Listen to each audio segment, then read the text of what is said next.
CataractCoach.com podcast series, episode number 57, with Dr. Analisa Arosemena, a brilliant surgeon who encourages us to rethink the way we treat glaucoma.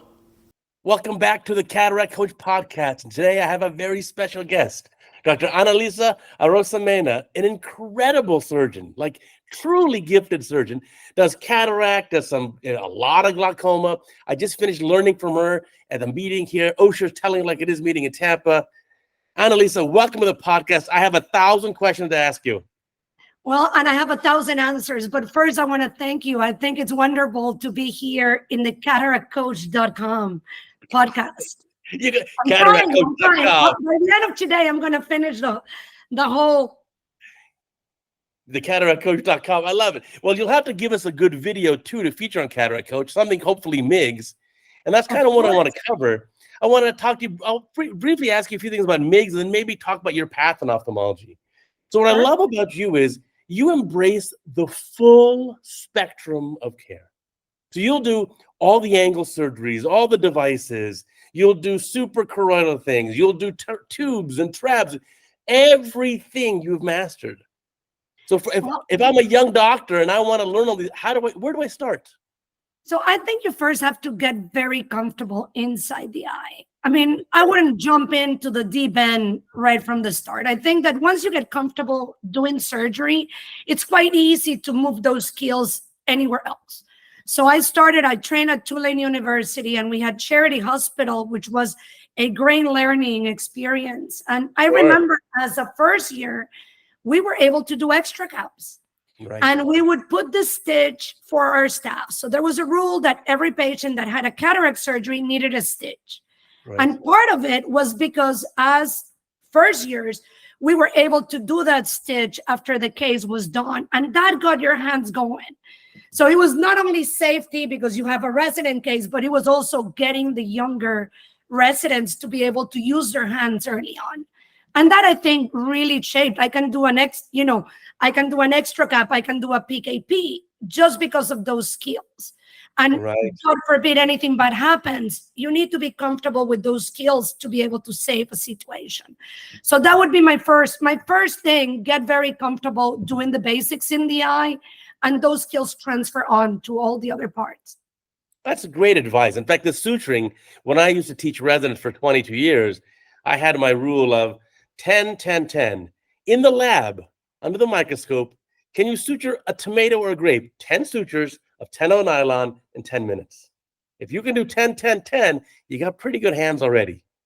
I totally agree. I just kind of started in a patient's eye. See one, do one, teach one. But I think that getting your good hands is so important. I am blessed that I actually had great teachers. I mean, you've actually seen Dr. Ayala operate. Amazing. You couldn't do bad, then you wouldn't be doing surgery. So if I have a young doctor, let's say finishing residency and didn't get a whole lot of MIGS experience, or I have an older doctor in practice who just never learned how to do MIGS, what's the first step? What's the easy MIGS to learn first? Because some are harder than others. What would you recommend? First thing is learn how to gonio. Okay. If you cannot gonio in the slit lamp, you will know not what you're seeing. If you're not seeing the angle correctly, you will end up putting whatever device in the wrong spot. So get comfortable seeing the angle in the slit lamp, and then get comfortable with the positioning. After that, most of the MIGS are easy. In my hands, at least, I think iStent is very easy. Cahook or Scion, small goniotomies are quite easy. Streamline is very easy. Once you get to catheterizing the canal, it takes a little more security in yourself because the patient might move. It takes a little longer. You are inside the angle throughout iTrack, GAD, or Omni. So those, I think, would be my second stage as I learn. So if you're in your clinic, you just start using that gonio prism a whole lot more. Oh, yes. Because, it's so funny how many times patients have different anatomy. You see them, and then there's some that have this pigmented, Sampolisi's hand, which, by the way, I actually got to meet in Argentina. Oh, that was quite fabulous. Yeah. I want to get something named the Arosemena something, because I still cannot write Sampolisi correctly. That and Krukenberg. I still have issues with that. I let the spell check in spell check work it out.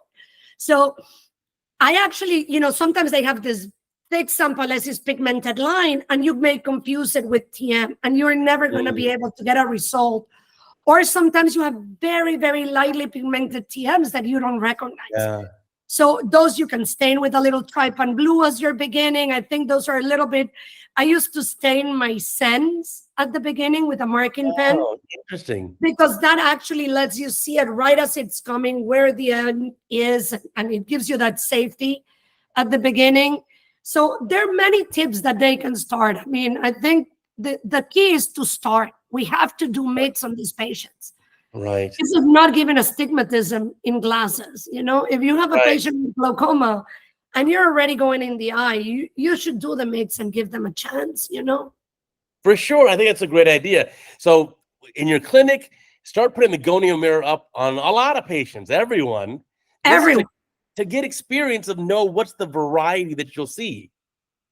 And it's surprising because it has nothing to do with the pigment of the patient. You can have very darkly pigmented patients with very light TMs. So that and doing SLT. I mean, if you're doing SLTs, you're used to seeing the angle. So that's a very good practice. So for surgeons that have been in practice for a while, that have been doing SLT and did ALT way back when, they already have that knowledge. They already have that technique, and it's easier to apply it to the MIGS world. So if a surgeon now is sitting in the operating room and ready to do a MIGS procedure, let's say a KDB, going to do the MIGS procedure, and they put the gonio prism up, but they don't have a great view. What's usually the problem? Not enough head tilt? Not enough head tilt. So there's two schools in the MIGS. So number one, there's the before cataract and the after cataract schools. So I'm an after cataract thing, but that's just me. Some of the other surgeons are before cataracts. If you're having a murky anterior chamber, your view is not going to be good. So if you have a pigment, like a patient that you have to stretch the pupil or do any kind of manipulation in the eye, do your MIGS before, because those little debris in the AC will actually make your view not as good. Sure. So that's the two schools of before and after. And then there's two schools, the ones that tilt the patient and the ones that tilt the microscope. So I'm a busy surgeon. I don't really have time to be cranking the microscope for every patient. And my usual day would vary. It's like a surprise what's coming. I know what the mix of the day is going to be. So I know I'm going to have, 10 cataracts, 12 MIGS, and a couple of a transplant or a tube or a trap going around, but I don't know in what order they're coming.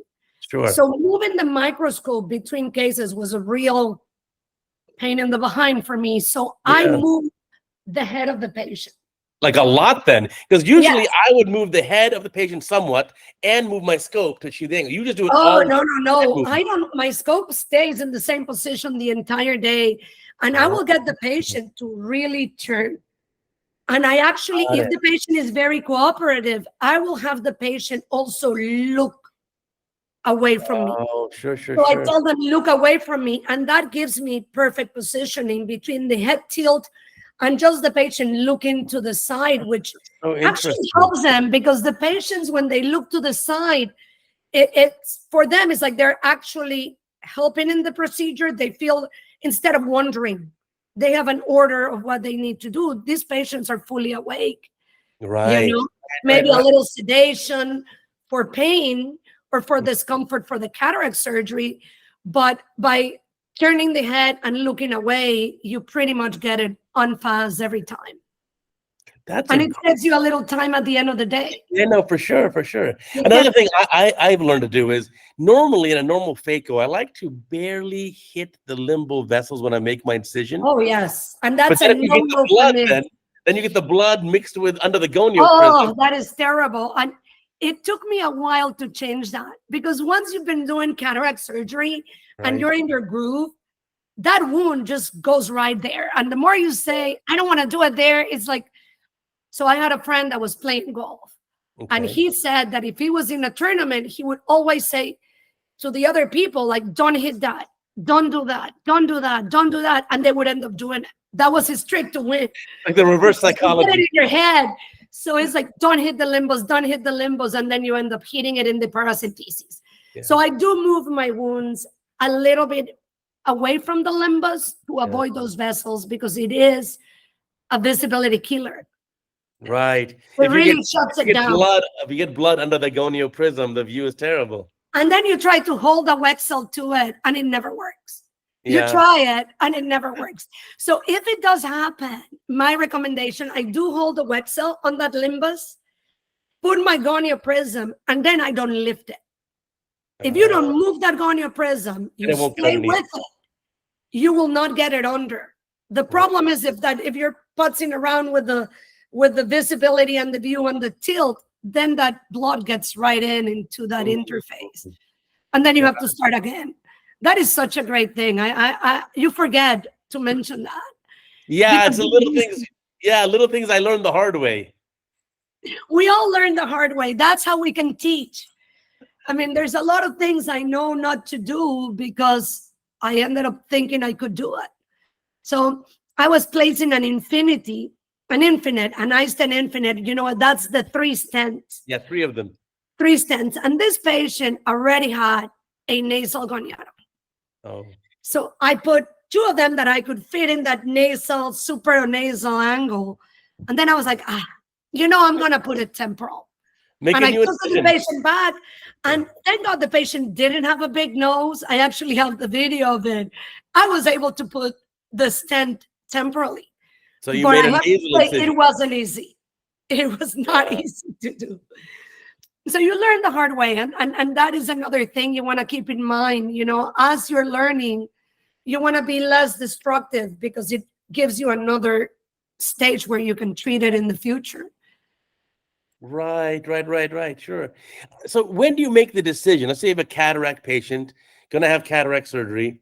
When do you make the decision of, okay, I should add MIGS on, or no, their glaucoma is more advanced, I'm probably going to need to do like a tube or trap? How do you differentiate that? So I go back to the astigmatism. I will give astigmatism to every prescription I give if they have it. If they have 0.50 of astigmatism, I will try to treat it. Sure. Your quality of vision is better.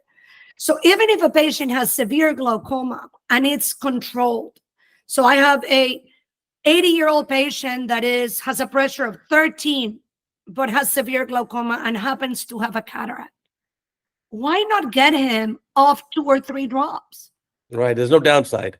There's no downside. Now, there are some MIGS that are not approved for severe glaucoma, so they're only mild to moderate.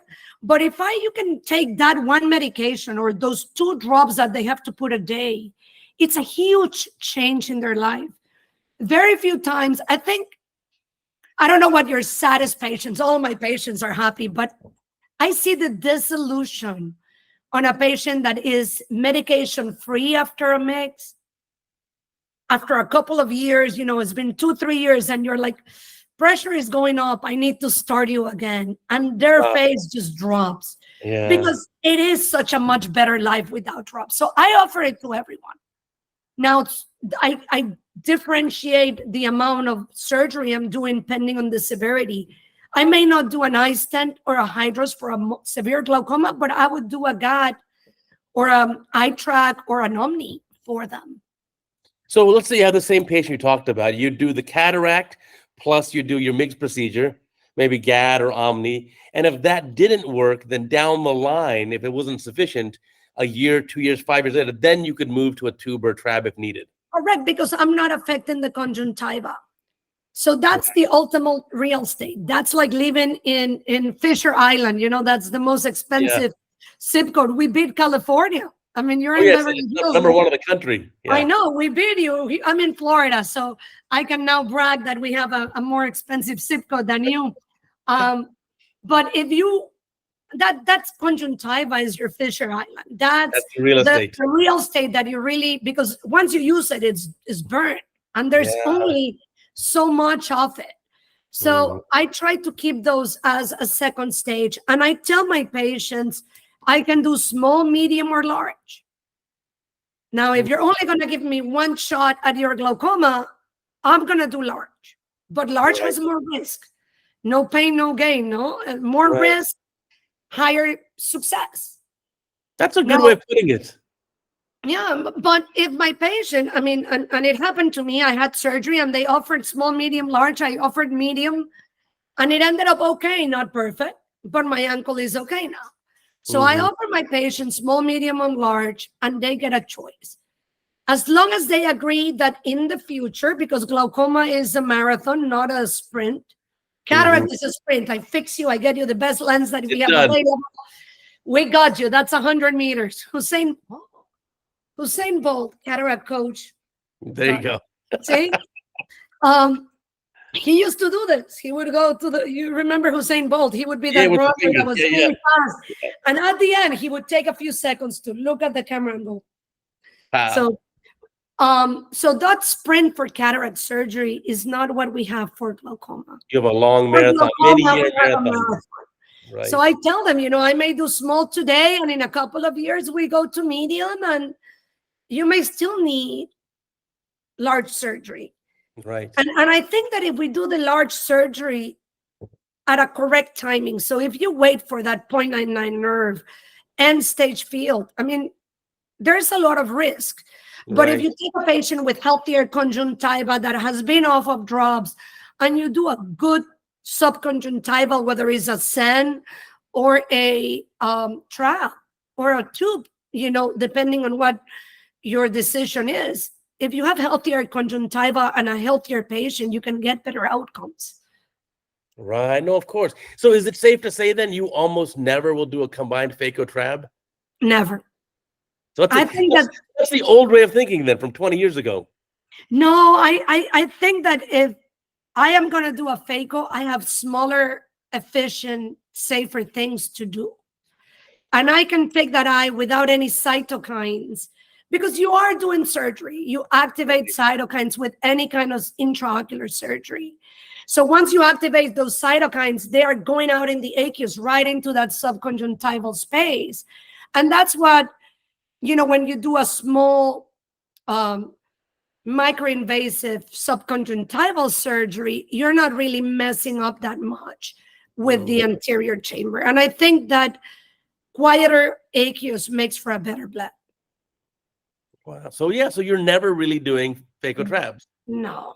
I mean, I'll do a phaco sen and not even. I still wait for the sen. It's such a So do phaco MIG, and then later down the road, if you need to, do something more invasive.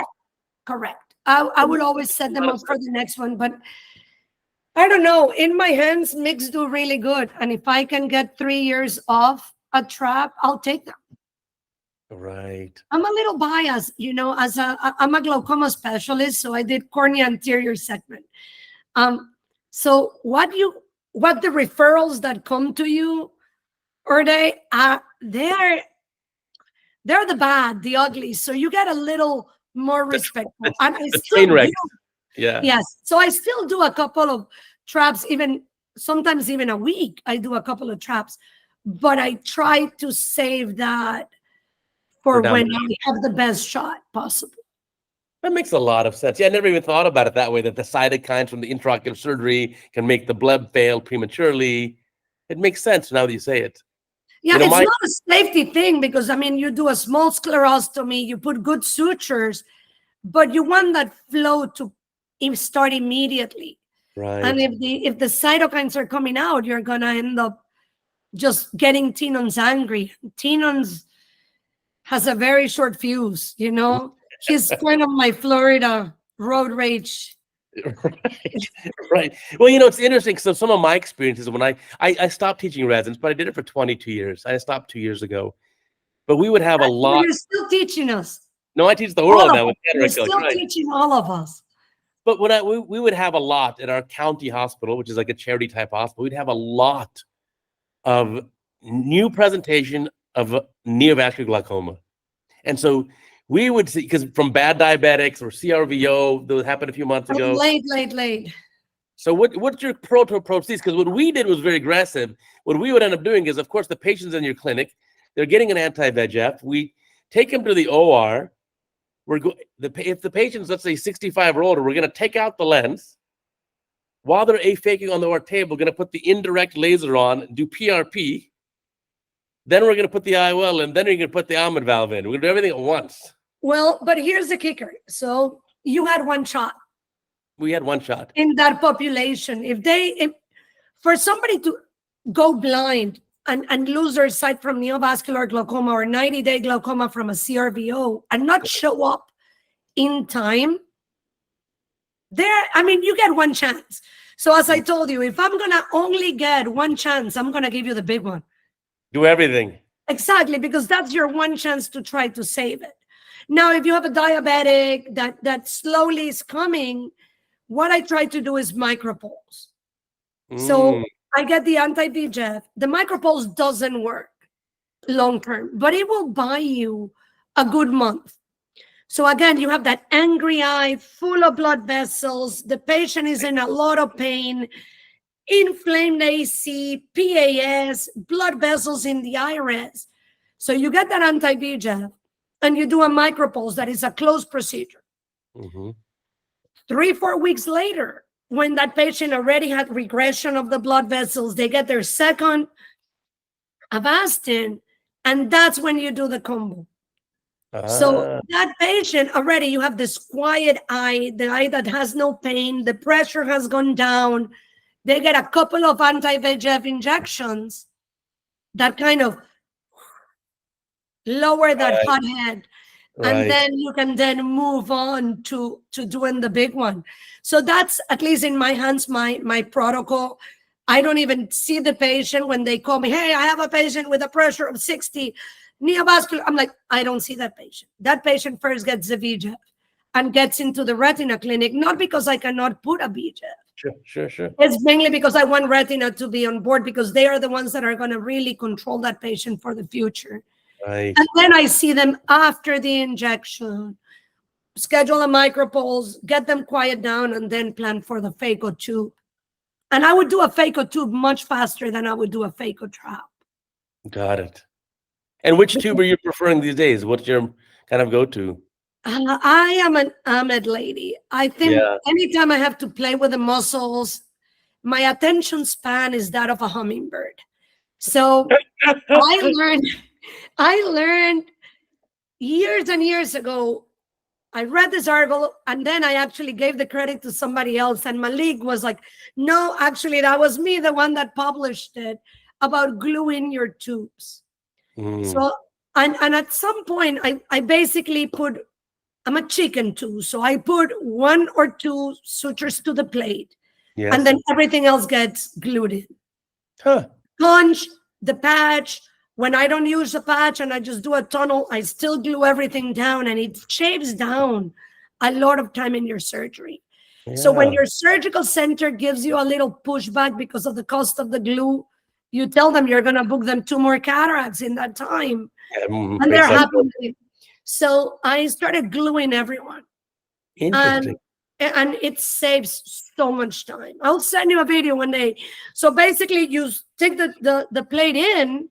I do try to inject my Kenalog behind the plate, so I put it all the way back.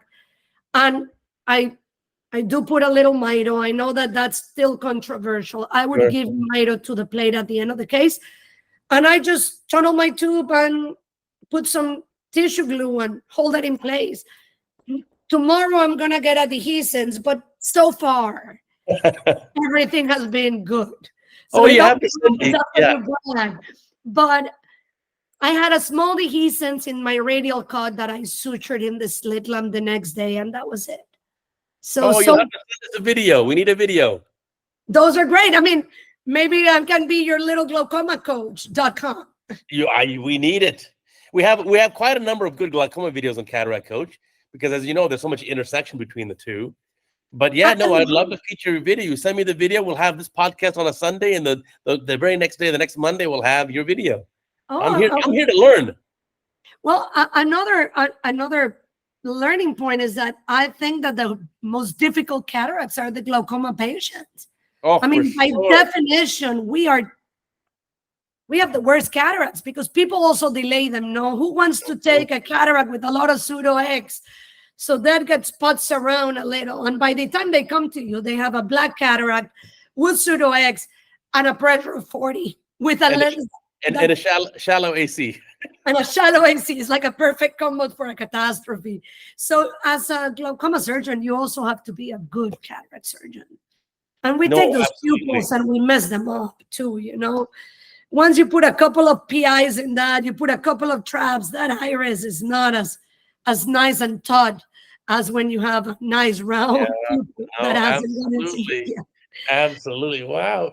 So I'm learning so much from you. I love the way you think about this, the way you approach it. I love your stepwise approach. And then also, most importantly, like you said, tailoring it to your population. If you know this patient is going to come see you once, maybe close up day one, and you'll never see them again. You better do everything at once. Everything. I mean, I had a patient that, swear to God, and I still know his last name because his last name was there's not that many last names. I did a trap on this gentleman, and he showed up. A year later, he got lost to follow-up, still with the stitches in the eye. Oh, my goodness. Yes, I switched to nylon for my traps because patients feel it less than that bicryl, and I hate seeing the bicryl there. So I use nylon and I remove it. So he came in and he still had and the trap was functioning. He never used medicines. He never did anything. I mean, but he had a great surgeon. I think that was more luck than skill. But to this day, Mr. bless his heart, he luckiest man alive, I have to say. One year with stitches post-trap, never came back. Never used a steroid, never used an antibiotic. Sometimes you get lucky. Sometimes you get lucky. But cataract it's to me one of the biggest changes you can deliver a patient. You know, sure. It is before, when you get the big cataracts, now it's a matter of quality. I think that as we have gotten younger, you know, what is it? 40 is the new 40 is the new 60s, or 60 is the new 40s. Yeah. So my dad is about to turn 80. He still does surgery. He decided to fall in love with keratoconus at 70. Wow. And he loves it. He goes to meetings. He travels all over just to learn new techniques because he's still passionate. And in ophthalmology, we still can provide surgery as long as we have steady hands. But when I see him do surgery and still get the joy of it, if he's had cataracts and he could not function, right, of course. You know, he's independent of glasses because he got surgery and is able to not have to wear them. His quality of life is so much better. Yeah, it's an amazing surgery, I think. And that's one of the things that draws us all to ophthalmology, is that the miracle of like the white cataract, then the next morning, pow, normal vision. I mean, yes, it's like they come out and they are like, I see you. And I ask them the same question. Am I looking pretty or not? If not, you're still not ready. You still have other issues. You know, the rules depend on how pretty I look. Sometimes they better lie. So you're saying your father's an ophthalmologist. So tell me, what was your path in ophthalmology? Like, how'd you get interested? You must have been a young child. I was when I was a kid, my dad would bring all the surgical gowns and we would cut them and play doctor. So it was always fun, you know. That was the go-to costume that we would get. And then early on, he got us to see, they used to do a lot of charity surgeries, so we used to go and help out. Sure. And then I was able to start it, you know, in med school. I would go with him and see him do surgery. And then I told him I wanted to do ENT. And he almost disowned me. So I was like, Dad, I think I like ENT. I want to do neck surgery. Mm-hmm. And I was planning on, I'm originally from Panama. And in Panama, you still practice a lot of general ophthalmology, a lot of comprehensive ophthalmology, and a lot of comprehensive ENT. And he sat me down and said, Analisa, what pays the bills for ophthalmology? And I was like, cataracts. And he said, no. He said, dry eye. Because patients come because they have dry eye, and then you find all the other stuff. That's the main complaint. I mean, they come in either blurry vision or dry eye. And he looked at me and said, you know what pays the bills for ENT? Earache. Full of kids coming to your clinic, crying in pain with earache. And I switched my registration and switched to ophthalmology right after that. But I was very blessed to be able, and my first cataract, my first phaco was with him. Oh, wow. That was quite magical. I got to do transplants with him. I've been going to Panama to do charity. In Panama, they have a bad situation trying to get tissue. So I get donations from different eye banks, and I walk around with my little bag of corneas, and I take them from Miami to Panama. And we're able to do it for the patients that don't have the means to buy a cornea. And I got to do some of those with him last year, and that was fantastic. That was amazing. That was a beautiful moment, which most likely you're gonna get to have in a couple of years with your son. Son, daughter, we'll see. Time will tell. Amazing guy. Yeah, time will tell. So then you finish your medical school and then work with your dad a little bit. Then you came to Tulane. So you said, I'm gonna switch gears completely. Well, no. I finished as a med student. I actually got to rotate in Tulane for my my fourth year. So I did a whole year at Tulane, and that's when I fell in love with ENT. And then I switched back, and I ended up going back to Tulane, and my kind of town. You know, you cannot complain. You have a little bit of Bourbon Street, a little bit of sitting in the porch and talking, and a great way of life. So I fell in place. I fell right in a good spot. And then, of course, Charity Hospital, busy. You learn by doing. You work hard. Oh yes, and you couldn't be putsy. So another big tip for learning surgeons is if you get too used to having too many gadgets. So if you have 10,000 different hooks that you use in every case, and if you have a lot of things, the day you don't have them, you don't know how to maneuver. At Charity Hospital, we got one chopper. And you were lucky that you had a 0.12 and a needle driver. So you got to be efficient with your surgery. And that going in and out of the eye as you're doing cataract, I think increases your chances of ending up in a wrong spot. So I don't know. I mean, I don't know how many instruments you use. By now you are so very keen. few. Very few. In my own cases, I have a speculum, a fixation ring, a chopper, and then my cannula, and then the diamond blades. Yes, that's it. That's the same I use. I mean, and once you get used to that, your surgery becomes efficient. So I think that it's super important for younger people to get used to using the same instrument, not be trying a lot of new things at the beginning. Get comfortable with the standard. By now, I can take a cataract out, same as you with anything. But once you're comfortable with what you have, it's so much easier. It's so much easier to get around. So I finished at Charity and at Tulane doing my residency, and I walked up to Ramesh and I said, hey, I want to stay here and do a fellowship here. So Dr. Delmar Caldwell, back in the day, he was quite big in cornea. He was starting to putz around with doing DSEK. DSEK was not out.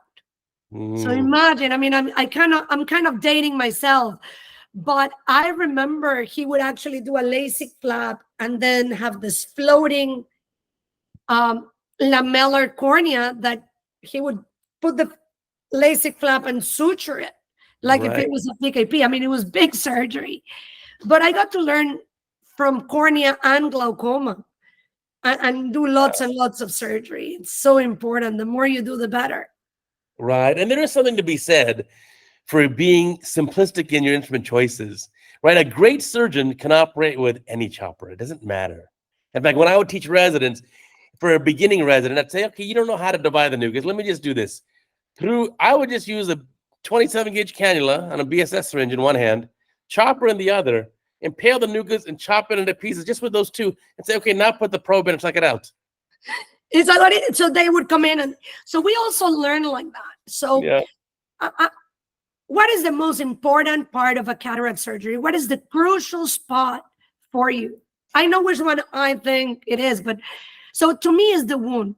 If you have a messy wound, you know, everything leaks, the iris pops out, you don't get a chamber formed, your whole surgery becomes difficult. The posterior capsule starts floating around. Everything, you don't have good fluidics, so your case just becomes a nightmare just because you did that bad wound. So I remember the resident that my third year would do the wound and tell me, like, chop it, like you said, now eat it. And you would go in with a fake one. You're so afraid, but really having that initial step, that wound good, is what's, and for mix is also super important. Yeah. Because if you don't have a self-sealing wound, that viscoelastic that keeps your chamber deep is going to burp out. And then you're going to have to be refilling and refilling. And so the wound to me is that crucial step, which with femto, it makes it easier. But I think that learning how to do a good wound should be number one for a resident. Oh, for sure. And I think the incisions made with a diamond keratome for sure, but maybe even a steel keratome are better than a femto incision for main incision. It's I can do, like you said, by now we can do it with anything. Right. I don't judge. You want to do a femto, if in your hands is safer, go for it. Yeah, for sure. I didn't use a femto in my previous practice. We use, and to me, having a self-sealing wound was so important. For sure. For sure. I think that to me it's so key. And learning how to do it, because even if you try a laser, the laser is not working, what are you going to do? Right, of course.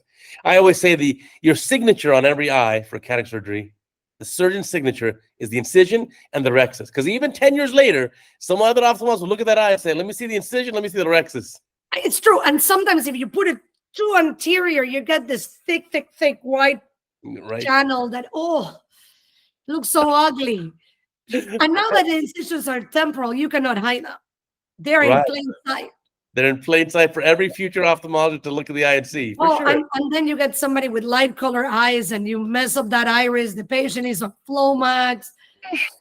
And then you end up with, like, everybody can tell. So it's so important to have that good wound to get that fluidics right in the angle, in the eye, you know? Well, that's one of the tough things we do that sometimes people don't appreciate is, you had an ankle surgery.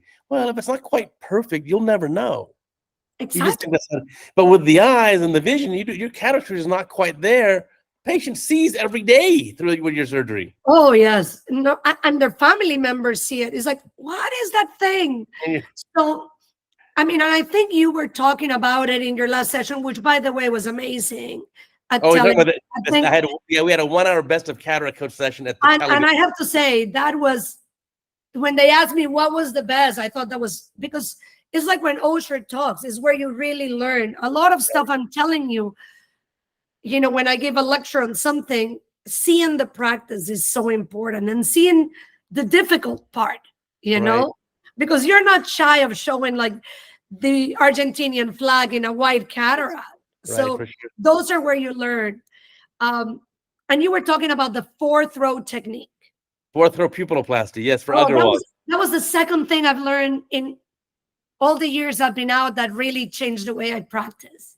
Yeah, it makes it easy. It is so easy. And you can, if you have a little pupil defect, just fix it right away. It won't take you that much longer. Right. It's just so easy. So that's one thing. Learn that one, everybody. It's an important one. No, it is for sure. Yeah, there's so many great techniques here. In fact, that's why I started CataractCoach. I wanted to have all this information in one spot, and then I want to give away all the pearls, all the tricks, all the secrets. Just have it. Let it be out there for everyone. But we have to. If we don't help each other, that there's, 3.5 million cataracts performed every year. So you announced 4 million. 4 million already. So, and we're 32,000 ophthalmologists. And not all do cataract surgery. Exactly. And most of them do 300-400 cataract surgeries a year. So the burden of this surgery is really ending up on surgeons that are 1,000 plus. Some of us that are 2,000 plus, are really holding this burden that we need to give it out to everybody. The one that is doing 200 needs to get efficient and safe enough so he can take it up, because the population needs it. No, for sure. I think there's a shortage of ophthalmologists now. We need to have a lot more being produced. Or, like I said, each surgeon needs to step up the volume even more, for sure. And to step up the volume, you need to be secure in it. If you're doing a 25, 30-minute cataract, you're not going to do more, So one of the things that you learn as you become is efficiency. Yeah, for sure.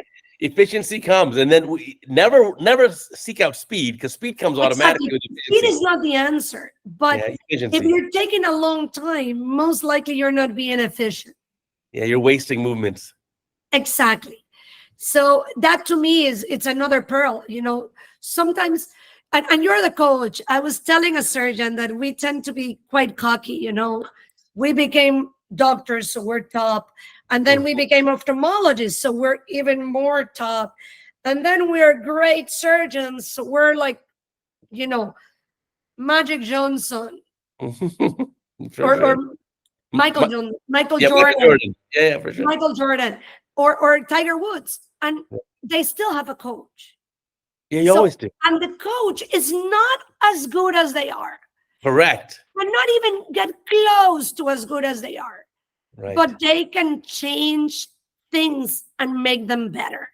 Yes, for so sure. As good and as bad, I'm not allowed to say that, no? As bad as we are as surgeons, we still should get a coach to guide us, because sometimes it's little things that make you efficient. It's little things that you can tweak, little pearls that you can adapt.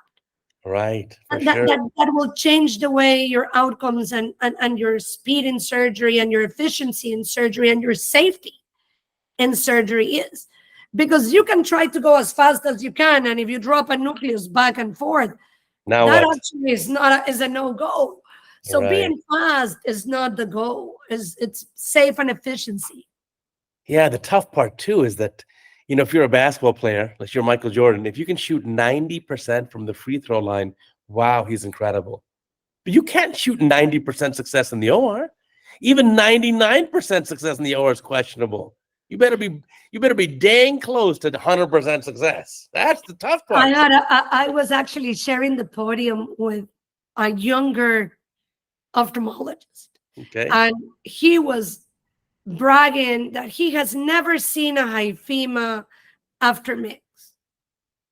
And I just looked at him and I said, because I know his numbers. Yeah. So I was like, well, if you don't do the dishes, you won't break the dishes. If you're doing a few cases, you won't see all the complications that can arise. Sure. Because they are there. A hyphema after a mix is there. You do a GAD, you expect a hyphema. Right. So, and it's how to handle it. So you can never brag. I've never dropped lens. I've never broken capsule. I've never had because if you're saying it, you just haven't done enough. Because as good as you and me can be, every so often, we get a shower. Right.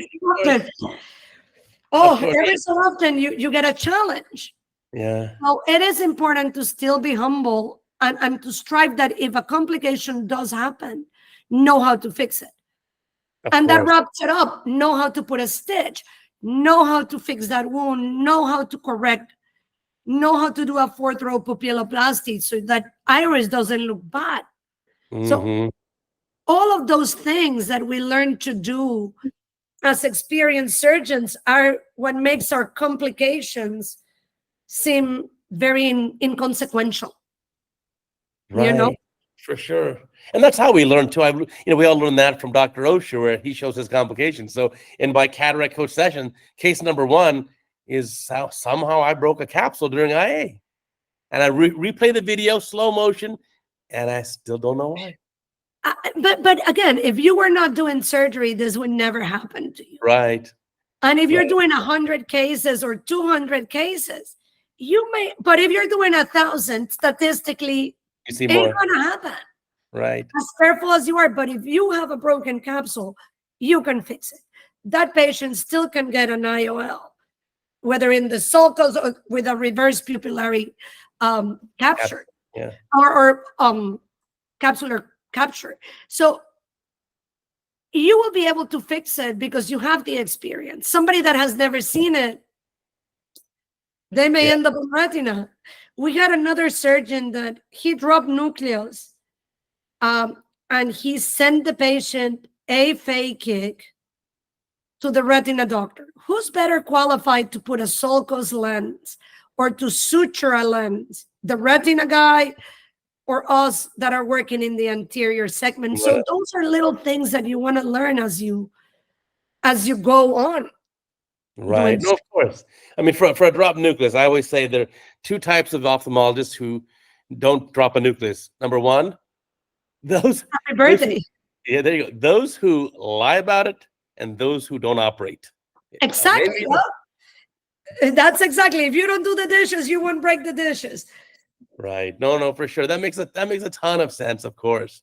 And in those cases, well, yeah, I agree with you. Clean up what you can. In my case, when the capsule broke, I knew how to react instantly. So I kept the anterior hyaloid base intact. That's Right. the main thing. Don't pull out. So yeah, I kept everything, the anterior hyaloid base intact. I was able to put the sulcus lens in with the optic capture 3-piece lens, and zero issue. No vitreous prolapse. And the patient Patient had doesn't a great know. vision. Yes.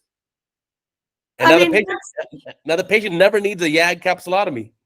you saved him a surgery. See, even nicer. You fixed it. You did double surgery. You should charge him twice. Now, talking seriously, it's how you handle that complication, because Of course. sadly we cannot all be, but we have to strive to be close to 100. That's the goal. Right. We owe it to our patients, and we owe it to our patients to continue to learn. Mm-hmm. There's so many new things, I started training back when there was no anti-VEGF. So you had you and me both. So you had that CNB and you were blind. That was it. You maybe got PDT, but you were blind. And then that was a huge revolution. And then in 2010s, we got the mixed revolution. Right. And now I don't have to wait for you to be end stage to do surgery on you in glaucoma. Mm-hmm. And now in the 20s and the 2015s, we got a huge improvement in refractive lens exchange and the quality of the IOLs. Sure. I think that we're still living in the last 20 years. Ophthalmology has changed. What we can deliver to our patients is so huge. And I think we need to learn. We all learn it. I mean, you learn refractive lens on the job. No, of course, yeah. All We got to commit to that. Yeah. All the mix you learn on the job, all of this, but we have to keep updating ourselves. We cannot just stay stagnant. Of course. So what do you do for fun? Let's talk about something outside of ophthalmology. You're outside of ophthalmology. So I am a humongous scuba diver. Oh, wow. And there's a little chat in WhatsApp called I Dive that all of ophthalmologists that dive, every time there's a Caribbean eye or Hawaiian eye, we're always trying to plan a little sneak out to go scuba dive a little. It was to the point that it was a requirement for my husband. Actually, he's a huge scuba diver. My kids started diving at 10 when they were 10 years old. So we're a scuba diving family. I think it's amazing what you can see underwater. I see space. I'm never going to go, but I can see a whole new world underwater. Yeah. So I better learn that. I'm not in this club. I don't know how to scuba. Oh, well, it's so easy. Everybody thinks it's like an extreme sport. It's basically snorkeling for lazy people, because you get an oxygen tank and then you're like, okay, let me see the little fishy. And you keep breathing like you breathe now. And you get to see the fish right here. Instead of seeing it from far away and really braving the waves and stuff in the In The the surface. surf, you're underwater, and if the current is hard, you go deep, and you get close to the sand, and it's just so beautiful. The colors you see are outstanding. Um, I still, when I got my husband to dive, this is a funny story. I'm fixing all his gear because you have all this gear on when you're diving. And he grabs me by the shoulders and turns me around. And there's a big shark coming right at us. And I looked at him after. He stayed quite calm. I have to give it to him. And I'm like, were you using me as a shield? Shield. He put me right in front of him. I'm like, were you using me as a shield? All I need to do is cut you a little and sweep the other way, and the shark will have you. And that was the joke. It's been an ongoing joke throughout all of our dives that he tried to use me as shark bait. That's too funny. Oh, that sounds amazing. And I like to travel a lot. We're big travelers. We are a family of mutts. So I was born in Houston, grew up in Panama. My soul is in New Orleans, and I live in Miami. And I married a French guy from Bordeaux. And we have American kids that consider themselves fully American. So we get to travel a lot because we have to visit family and get to see quite a few experiences. We just were hiking in the jungle. Where? We did so I used to do this a lot, and my husband loved it again too. So you hike up this in the middle of nowhere. You're truly in the jungle, like those reality shows, and you are in your jungle, and you have to carry all your water because you don't want to get sick. And we hike all the way up to the top of the mountain, and then you get to sleep there. And everybody says, are you using a camping tent? And I tell them, in the jungle, you never want to be in the floor. That's where all the creepy crawlers are. So you actually sleep in hammocks. So you hang your hammock and you put a tarp for the rain, because it is the rainforest. So there's some drizzle at night, and you have a hammock with a zipper.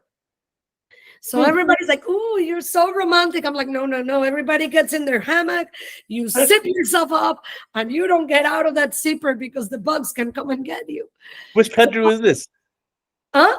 In which country was this? So we were in Panama. We actually went. There's no civilization. Nobody lives up there. You couldn't see a house. Up in the distance, you could see the ocean. It was by a place called Cerro Trinidad, Trinity Mountain. And it was just so beautiful. I mean, you get toucans and all kinds of you only see animals. It's hard. You can get to see some monkeys, but you don't get to see a lot of jaguars and stuff unless you go to Darien in Panama. Oh, that sounds so amazing. Well, what do you do? I mean, I make cataract coach videos. Well, so you live and breathe ophthalmology. That is no. I actually, obviously, I have my interests. I mean, just now before calling you, I was lifting weights today. I've got my favorite is bench press. Love that. But I was going to try to bring up your watch. Yeah, that's where I was expecting. Well, you told me the other day that you actually built a watch. Oh, I thought that was so cool that you could actually build a watch, and then you were telling me how techie you are. Oh, it's so easy. The watch building is not really building a watch; it's kind of more assembling it. Well, but that's still, I mean, that's microsurgery too. Yeah, it's like you can change the watch hands and face and the case and the dial, and so it's do you have the little glasses that have the magnification like they do? I just do it under the surgical microscope. It's even better. Oh my God, that is such a great idea. You take them to work. The watchmakers use like a monocular, one eye. Yes. Do the work. I like depth perception, so I just do it under the surgical microscope. Do you tilt the head? I don't tilt the head. I just keep it straight. But hey, I'm gonna learn these pearls from you. Gave me some great pearls today, which I really like. So let me summarize for my younger viewers. Getting in the mix, start with something simple. Maybe KDB, maybe iStent, something similar of this design. Even before you go to the OR, in your clinic, put that gonio mirror up on everyone. Learn the whole spectrum of what they can look like. In the OR, let's see, make sure you get the good incision so they're not going to cause too much bleeding, and make sure the incision doesn't leak. Tilt the head. I'm going to do this now. Tilt the head even more So you don't have to waste your time on trying the to scope. find that microscope. That's fantastic. And then finally another one. Okay to use trypan blue to stain if you Yes, need to see the angle structures better. that's And then and then what else? If you get a little bleed, this is key because as we talked, if you may end up in trouble. Yeah. If you have a bleeder, leave some air in the AC. oh, interesting. You That sometimes put a little that's much viscoelastic too in better. there. You put a Well, viscoelastic there. then you risk it that they may have a little bit more of a pressure spike. And then if you fill it up with viscoelastic and you try to burp the wound, use only your paracentesis. No, yeah, not the main. You don't want to collapse that. That up and down pressure is really a problem. So my suggestion, put an air bubble and put a stitch. For if you have bleeding, do those two. And then finally, you have to give me a video. I need to learn how to do your tube with glue. Glue the tube. Not my idea, but I will announce it to everyone. It saves so much time. Yeah, I'd love to have it. I'd love to feature a video about that. Well, I had an amazing time talking to Analisa. What an incredible amount of energy you have. Such a passion. I love it. Oh, thank you. Just drawing from you. Oh, you're too sweet. So let's get that video from you. I'll feature it tomorrow. I want to remind my viewers and listeners, remember, we have a new Cataract Coach podcast every week. It's on Amazon, Spotify, Google, Apple, and more, YouTube, and more. And also check out the website, CataractCoach.com. We have a free PDF book about everything learning cataract surgery. And we have a whole section of glaucoma and mixed procedures all on Cataract Coach, and soon to have Analisa's glued-in tube.